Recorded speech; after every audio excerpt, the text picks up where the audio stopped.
우리가 신앙생활을 합니다.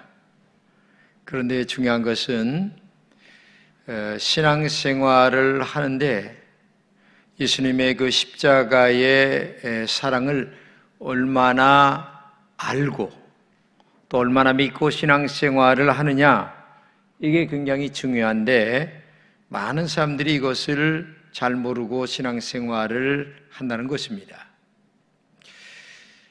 제가 두 가지 이야기를 지금 할 것입니다. 하나는 우리가 잘 아는 유명한 해밍웨이에 대한 이야기입니다. 해밍웨이는 너무나 머리가 좋고 그리고 글을 잘 써서 1954년도에 노벨 문학상을 받는 아주 위대한 사람이 됩니다. 그는 어려서부터 신앙생활을 하는 가정에서 태어납니다. 그런데 하나님하고는 거리가 멀어요. 그런데도 그의 부모들은 믿음으로 살게 하려고 애를 썼습니다. 그런데 해밍웨이는 계속 세상이라고 하는 소금물을 마시게 됩니다. 그런데 그에게 어려운 문제가 계속 찾아옵니다. 아내가 3번이나 죽게 됩니다. 그리고 비행기 사고로 2번이나 죽을 뻔합니다. 그런데도 그는 계속 술과 여자 속에 빠져 살아갑니다. 하나님의 부르심인데도 불구하고 그는 전혀 하나님의 부르심을 모르고 살아갑니다. 근데 놀랍게도 결국 심한 우울증에 걸려서 1961년도에 권총으로 자살을 하고 사라지게 되죠. 여러분, 그의 마지막 글을 보게 되면 이런 글을 남겼습니다. 나는 전지가 다 떨어져 코드를 꽂으려 해도 꽂을 전원이 없었다. 그래서 불이 들어오지 않는 전구처럼 외로운 공함 속에 살고 있었다. 나는 필라멘트가 끊어진 전구처럼 정말 공허했다. 이렇게 말하고 죽었습니다. 그는 목이 마른 사람이 세상이라는 바닷물을 계속 퍼먹고 살아가는 사람이었어요. 이 세상이라는 바닷물은 결국 해밍웨이의 갈증을 해결해 줄 수가 없었어요. 그는 십자가 사랑을, 교회를 다녔지만 몰랐습니다. 그리고 성령을 체험하지 못했습니다. 그렇기 때문에 절망과 죽음을 선택하게 된 것입니다. 근데 여기 정반대의 사람도 있습니다. 스위스의 유명한 신학자인 칼바르트라고 하는 분이죠. 그는 말년에 나이가 들어서 여기저기 다니면서 강연을 하고 다녔습니다. 근데 미국에 와서 강연을 하는데 어느 한 대학생이 교수님에게 가장 위대한 것이 뭐라고 생각하십니까? 이렇게 질문을 했어요. 그러니까 이 칼바르트가 조금 생각을 하다가 이런 얘기를 합니다. 나는 이 세상에서 최고의 축복이 나를 위하여 십자가에서 피 흘려 돌아가신 예수 그리스도를 알게 된 것입니다. 그리고 믿게 된 것입니다. 그리고 그분을 전하는 이 일이 내 생애의 가장 큰 축복으로 알고 있습니다. 그분은 십자가의 사랑을 뭔가 알았습니다. 그리고 복음이 무엇인가를 알았기 때문에 바로 그 복음을 증거하는 것이 가장 중요한 일임을 알았기 때문에 영원한 목마름을 해결하고 살게 된 거죠. 여러분, 성경이 보여주는 사랑의 절정은 십자가라는 것을 알아야 됩니다. 요한복음 3장 16절입니다. 하나님이 세상을 이처럼 사랑하사 독생자를 주셨으니라고 얘기합니다. 하나님을 이 세상을 너무너무 하나님은 사랑하십니다. 근데 그렇게 사랑하는 여러분과 저에게 하나님은 우리가 제일 좋아하는 돈, 명예를 주시지 아니하시고 제일 사랑한다고 하시면서 왜 십자가 사랑을 우리에게 주셨을까요? 그것은 너희들은 이 세상에서 돈과 그리고 명예를 제일 좋아할지 모르겠지만은 내가 아는 한 이 세상에서 최고의 가치는 영원히 사는 것이다. 너희들에게 영원히 사는 목마름을 해결하는 것이 최고의 가치라는 것을 하나님은 아셨기 때문에 우리에게 필요한 돈, 명예보다도 진짜 필요한 바로 십자가의 복음의 사랑을 우리에게 주셨다는 사실을 알아야 됩니다. 오늘 본문 5절입니다. 소망이 우리를 부끄럽게 하지 아니함은 우리에게 주신 성령으로 말미암아 하나님의 사랑이 우리 마음에 부은 바 됨이니. 하나님이 우리에게 소망을 주셨는데 그 소망을 어떻게 주셨느냐? 우리 마음에 줬는데 어떻게 마음에 주셨느냐? 부은 바 되었다. 근데 이 부은 바 되었다고 하는 말은 흘러나오다, 쏟아져 나오다 라는 말입니다. 어떻게 쏟아져 나오느냐? 하나님의 거룩한 성령의 능력으로 말미암아 옛날 우리가 어려서 목욕할 때처럼 양동이로 머리에 갖다 붓는 것처럼 성령의 능력으로 십자가 사랑으로 우리에게 하나님의 사랑을 부어주셨다, 이렇게 말하고 있는 거예요. 그 십자가 사랑을 우리 마음에 부어줬어요. 근데 우리 마음은 사랑도 아는 마음이고 그 다음에 고통과 슬픔도 아는 마음이 우리 마음이에요. 욕망도 있습니다. 반성도 있습니다. 이런 마음에 십자가 사랑을 부어주셨어요. 쏟아 부어주셨습니다. 그런데 많은 사람들이 교회를 다니면서도 이 거룩한 십자가의 사랑의 가치를 모르고 교회를 다닌다는 얘기예요. 이게 안타깝다는 이야기를 오늘 본문에 말하고 있는 겁니다. 그러면 오늘 본문에서 십자가의 부어주신 사랑을 구체적으로 세 가지로 말하고 있습니다. 첫째는 우리가 연약할 때에 십자가에서 죽어주신 사랑이다. 오늘 본문 6절입니다. 우리가 아직 연약할 때에 기약대로 그리스도께서 경건치 않은 자를 위하여 죽으셨도다. 여기 연약이라고 하는 말은 강하지 않은 힘이 없는 이런 말입니다. 다른 말로 얘기하면 힘이 없이 완전히 기진맥진할 때에, 즉 다른 말로 얘기하면 어린아이처럼 쭈쭈만 빨고 있을 때에, 회복의 기미가 없을 때에, 정말 암병이 들어서 죽기 직전 그때에 내가 너희들을 위하여 십자가에 못 박아 죽음으로 너희들을 정말 사랑하여 살려줬다, 이렇게 말씀하고 있는 것입니다. 바울은 우리의 연약함을 로마서 7장에서 이렇게 얘기합니다.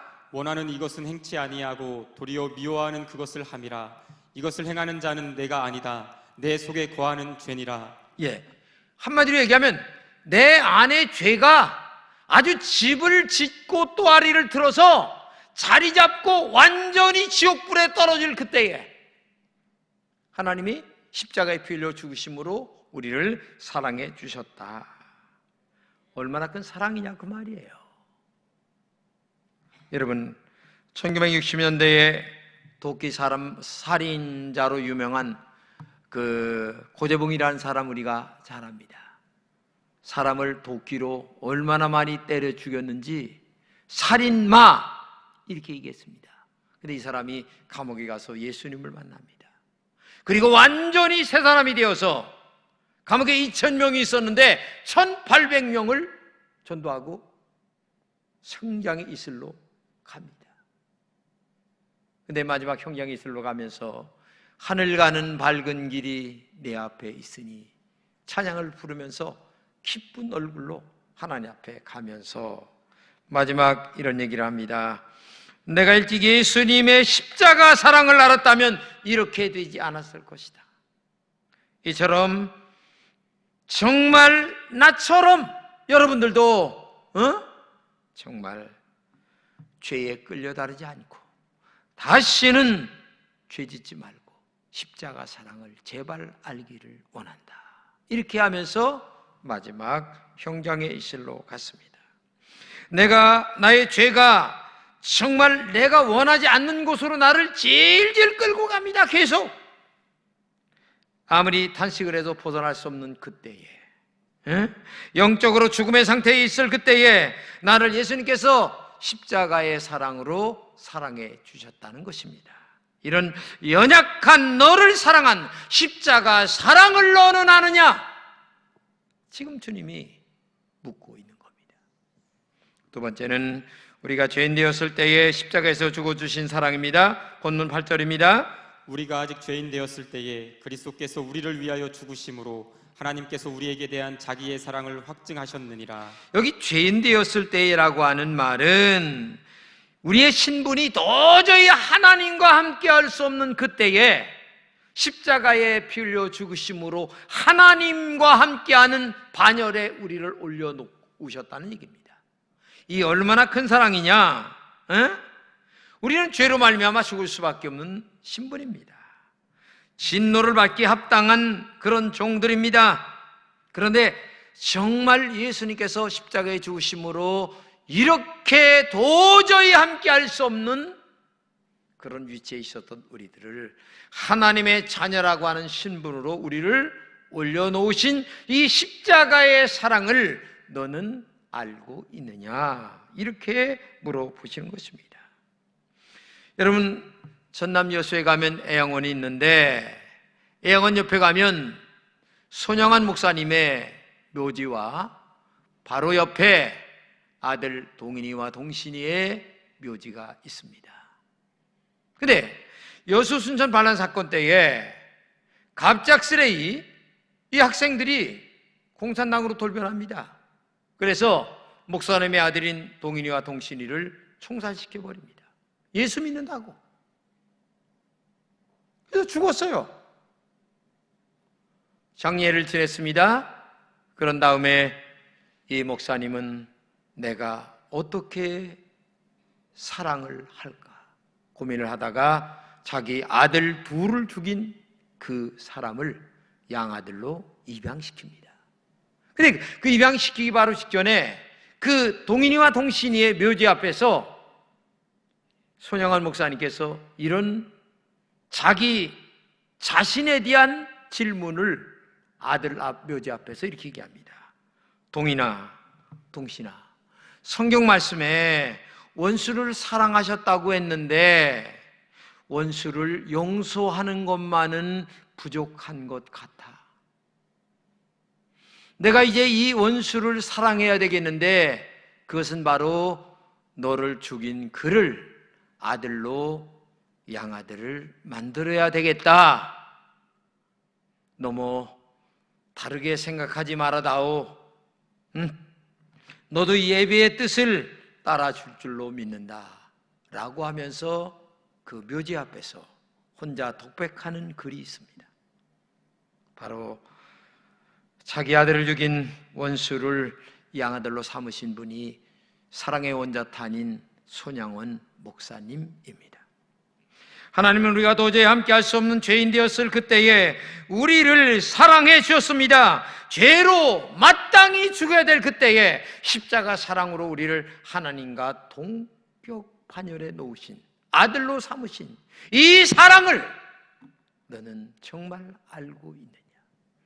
지금도 이것을 우리에게 묻고 있는 것입니다. 세 번째는 우리가 원수 되었을 때에 십자가에서 죽으신 사랑입니다. 본문 10절입니다. 우리가 원수 되었을 때에 그 아들의 죽으심으로 말미암아 하나님으로 더불어 화목하게 하셨다. 여기서 원수라고 하는 말은 정반대의 위치에 있을 때를 얘기하는 겁니다. 여러분, 하나님과 정반대의 위치라고 하는 말은 어느 것을 얘기하는 겁니까? 한마디로 얘기하면 바로 하나님과 정반대에 속해 있을 때, 즉 다른 말로 얘기하면 너는 마귀에게 속해 있을 그때에 내가 너를 위하여 십자가에서 피 흘려 죽었다, 이렇게 말하는 겁니다. 다른 말로 얘기하면 사탄에게 종노릇 할 때에 라는 말입니다. 바울은 에베소 2장 3절 이하에 이렇게 얘기합니다. 그때에 너희가 그 가운데서 행하여 이 세상 풍속을 쫓고 공중의 권세 잡은 자를 따랐으니 곧 지금 불순종의 아들들 가운데서 역사하는 영이라. 전에는 우리도 다 그 가운데서 우리 육신의 욕심을 따라 지내며 육체와 마음에 원하는 것을 하여 다른 이들과 같이 본질상 진노의 자녀이었더니. 네, 여기 보게 되면 이 세상 풍속을 쫓고 또 공중권세 잡은 자를 따랐으니, 이 말은 원수 마귀를 따르는 너희였다. 그 가운데 역사하는 영을 따라 살아가던 너희들이었다.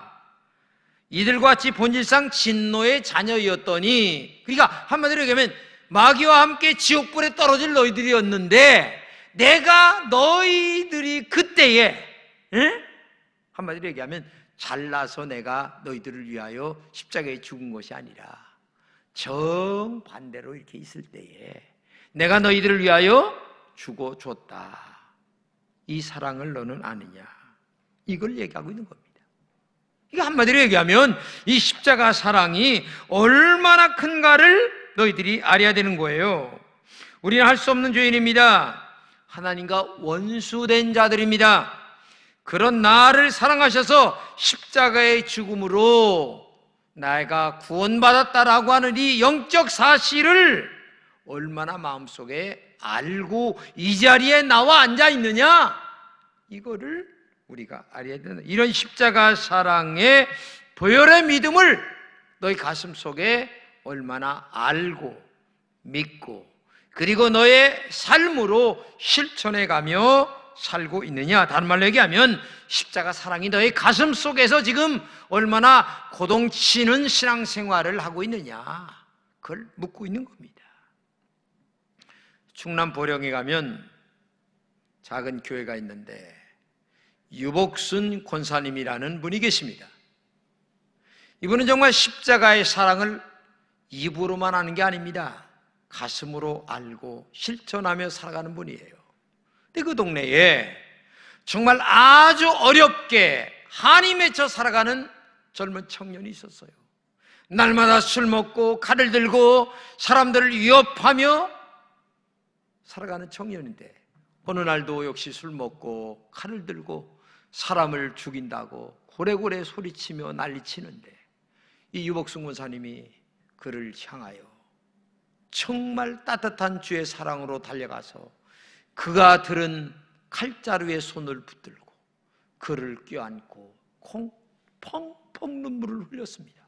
그러니까 이 친구가 그렇게 사람들은 다 냉대하는데 이분은 와서 나를 껴안고 사랑으로 용서하고 사랑한다 사랑한다 하면서 울어주니까 마음에 감동이 되어서 그날 이후로 교회를 나와 예수를 믿고 완전히 변화된 사람이 되었어요.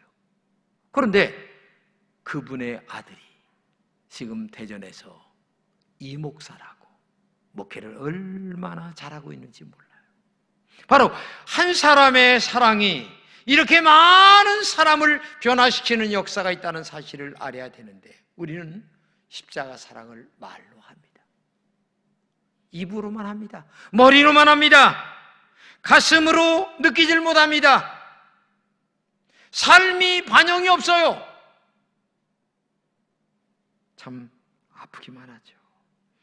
이탈리아의 화가인 프란세티라고 하는 사람이 있는데 이분은 주님의 십자가의 사랑을 그림으로 그릴 때가 많이 있었는데 그때마다 그림을 완성하지 못했다고 그래요. 왜냐하면 너무나 십자가의 사랑이 가슴 속에 고동치다 보니까 펑펑 눈물이 쏟아지는데 이 붓을 들고 그림을 그릴 수가 없었다고 해요. 그래서 완성을 다 못 시켰다고 하는 그런 글을 읽었어요. 저는 그 글을 보면서 정말 내 심령은 왜 이렇게 메말라 있는가? 라고 하는 생각을 많이 하게 됐습니다. 나는 왜 이 십자가 사랑을 이렇게 잊고 살고 있는가? 마치 성경에 나온 사도 바울처럼 오라 나는 곤고한 사람이로다 누가 이 사망의 몸에서 나를 건져내랴 왜 이렇게 탄식하는 심령도 없는가? 교회를 그렇게 오래 다녔다고 하면서 예수를 그렇게 오래 믿었다고 하면서 마음속에 십자가에 대한 고동치는 가슴은 왜 이렇게 없는가? 뭐가 나의 심령을 지금 지배하고 있기 때문에 무엇이 예수의 십자가보다 더 많이 크게 내 마음을 지배하고 있기 때문에 내 심령은 이렇게 메마른 장작처럼 이렇게 정말 세상의 불기둥만 타오르고 있을까? 라는 생각을 우리가 해봐야 되지 않는가? 나의 신앙생활이 너무 형식적이라고 여러분 신앙생활 생각해 보신 적은 없습니까? 이렇게 신앙생활하는 것이 신앙의 본질이냐라는 질문을 한번 해보신 적은 없으십니까? 내 영혼이 답답하고 너무나 답답해서 가슴을 치며 이렇게 신앙생활하는 것은 아닌데 라고 통곡해 보신 적은 없으십니까? 우리가 교회를 다닙니다. 문제는 십자가 사랑을 입으로만 알고 있고 그리고 머리로만 알고 있기 때문에 문제가 되는 것입니다. 이제 우리는 심장으로 십자가 사랑을 알아야 됩니다. 그리고 우리의 삶으로 십자가 사랑을 고백하는 그런 믿음이 우리에게 있어야 됩니다. 이렇게 원수인 너 같은 사람을 사랑한 십자가 사랑을 너는 아느냐? 오늘도 우리에게 십자가는 다시 한번 묻고 있다고 하는 사실을 우리는 알아야 됩니다. 여러분, 우리가 잘 아는 우리 교회도 한번 왔다 가셨는데 주중 대사로 계시다가 통일부 장관까지 지내신 하나님의 대사의 책자 저자인 김하중 장로님이 여러분 아십니다. 그분이 책을 지으시면 저에게 이렇게 먼저 보내주셔서 제가 책을 읽었는데 그 책 중에 이런 대목이 나옵니다. 하나님이 나를 축복해 주신 만큼 자신이 힘든 길을 가기로 나는 결심했습니다. 할 수 있으면 세상적인 즐거움을 멀리 하려고 합니다. 시간만 나면 무릎을 꿇고 기도하려고 합니다. 하나님 말씀에 충성하는 삶을 살기로 결심했습니다. 지위가 높아질수록 내 생활은 더욱 힘들어졌습니다. 청와대 시절도 그랬지만 대사로 있을 때도 마음 놓고 잠을 자기가 쉽지 않았습니다. 토요일도 공휴일도 없었습니다. 1년 내내 기도 아니면 다른 사람을 돕는 일이 전부였습니다. 하나님이 축복을 주실 때는 나만을 위해 사용하라고 주신 것이 아니라고 생각했습니다. 축복을 받은 만큼 하나님 나라와 그 백성들을 위해 사용해야 한다고 생각했습니다. 축복을 받을 만큼 작은 십자가라도 져야 한다고 고백했습니다. 그래서 나는 나를 위한 시간보다 하나님을 위한 시간을 많이 가지려고 지금도 애쓰고 있습니다. 우리는 정말 예수 잘 믿다가 천국 가야 됩니다. 이런 글을 읽으면서 제가 눈물을 흘리지 않을 수가 없었어요. 여러분, 제가 어느 분의 네덜란드에 있는 분의 우리 그 명성교회 오셔가지고 간증하신 글을 봤어요. 네덜란드는 이제 이게 바다보다 땅이 조금 낮은 나라입니다. 그러니까 마음속에 늘 위태위태한 마음을 가지면서 야, 하나님의 도우심이 없이는 안 된다라는 생각으로 살아가는 사람들이에요. 그래서 약 70%가 신앙생활을 하는데 얼마나 신앙생활을 잘하는지 알 수가 없어요. 너무 신앙생활을 열심히 잘한다는 거예요, 사람들이. 얼마나 잘하느냐? 교인 300명만 되면 선교사 10명을 꼭 보낸다는 겁니다. 그러니까 그만큼 물질로 온 신하고 몸으로 온 신하고 모든 것으로 십자가 사랑을 헌신으로 나타내는 거예요. 이게 신앙생활입니다.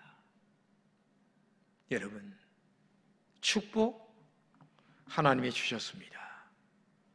이것을 어떻게 사용하느냐, 이것을 어떻게 실천해 가느냐, 이게 중요한 겁니다. 난 여러분들에게 좀 묻고 싶어요. 여러분 재난지원금 다 받으셨죠? 안 받으셨나? 대답이 없네. 난 아직 안 받았어요. 내가 이제 신청하려고 합니다. 근데 제가 어제 혼자 앉아 있는데 기도하는데 서재실에서 이런 생각이 났어요. 야, 재난지원금 받은 데서 60만 원, 30만 원 받았으면 우리는 이제 두뇌매니까 60만 원 받겠죠? 그러면 6만 원, 예를 들어서 6만 원 10% 떼가지고 야, 우리 교인들이 한 10%만 떼가지고 라면을 좀 사가지고 저 구청에다가 이렇게 희사를 하면서 이렇게 나누면 얼마나 좋을까라는 생각을 했는데, 내가 하여튼 다음 주에 광고를 하려고 그러는데 몇 분이나 참석하려나 모르겠어요. 안 하는 사람이 있으면 알아서 하세요. 이 공짜로 생긴 돈이라고 하면서도 나만을 위해서, 오직 나만을 위해서, 이게 여러분 신앙생활 하는 사람입니까? 나보다 어려운 사람들을 한번 좀 생각해 보세요. 그게 믿음이고 신앙생활 아니겠어요? 아까 모스트라고 하는 그 다리에 대한 얘기, 영화가 나왔습니다마는, 예수님은 이 험한 세상에 다리가 되어 천국 다리를 이어주게 하여 십자가에 죽으신 분이세요. 우리는 그건 못한다 할지라도 그저 이웃과의 라면 다리라도 좀 한번 이어주면 얼마나 좋을까 하는 생각도 해보는 거예요. 여러분, 십자가라고 하는 것은 말로만 하는 게 아닙니다. 십자가라고 하는 것은 입으로만 고백하는 게 아닙니다. 우리의 심장으로 고백하고 우리의 삶으로 고백하는 것이 진정한 십자가 사랑인 거예요.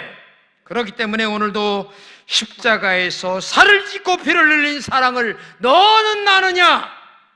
지금도 주님이 나에게 묻고 있다는 것을 기억하고 오늘도 이 사랑을 고백하는 여러분 되시기를 진심으로 축복합니다. 기도하겠습니다. 하나님 감사합니다. 우리 금천의 모든 성도들에게 십자가 사랑을 머리로만 알지 않게 하여 주옵소서. 입술로만 고백하지 않게 하여 주옵소서.